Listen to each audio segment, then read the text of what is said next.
দেখতে পাচ্ছেন আজকে আমাদের একজন এলাকার বড় ভাই, ওনার একটি কম্পিউটার সমস্যা, আমরা এটি রিপেয়ার করেছি। নো পাওয়ার কিবোর্ডে বিভিন্ন প্রবলেম ছিল, এটি সমস্যা করতো। তো এখন ল্যাপটপটি পাওয়ার অবস্থায় আছে। আমরা এখানে ডিএসও মাইক্রোস্কোপ সব ধরনের রিকোয়ারমেন্ট আছে, এখানে কাজ করা হয়েছে। তো এখনও ফ্লোরে বসে কিন্তু এটি অ্যাসেম্বল করা হচ্ছে। ফ্লোরে বসে যখন অ্যাসেম্বল করা হয়, কারণ একটা ল্যাপটপে কিন্তু প্রচুর পরিমাণে স্ক্রু থাকে, নাট থাকে, এগুলো যাতে কোনো প্রকারের মিসিং না হয়, সেজন্যই কিন্তু আজকে আমরা এই পদ্ধতি ব্যবহার করি, যাতে সুন্দরভাবে ফিটিং হয়। অনেকে ফিটিং করলে ফাঁক হয়ে থাকে, বিভিন্ন প্রবলেম হয়ে থাকে। আমি এখন কথা বলবো আমাদের আজকে যে গেস্ট আছে ওনার সাথে। আসসালামু আলাইকুম, কেমন আছেন?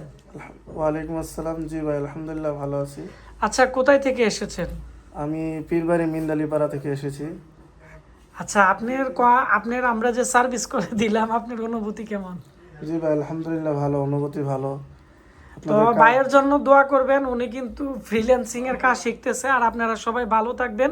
দেখা হচ্ছে নতুন কোনো একটি ব্লগ ভিডিওতে। যাদের কম্পিউটারের সমস্যা, ভিডিওর নিচে কমেন্টস করেন, আশিক কম্পিউটারে আপনারা পাঠিয়ে দিবেন, রিপেয়ার করে পাঠিয়ে দিব। ধন্যবাদ সবাইকে।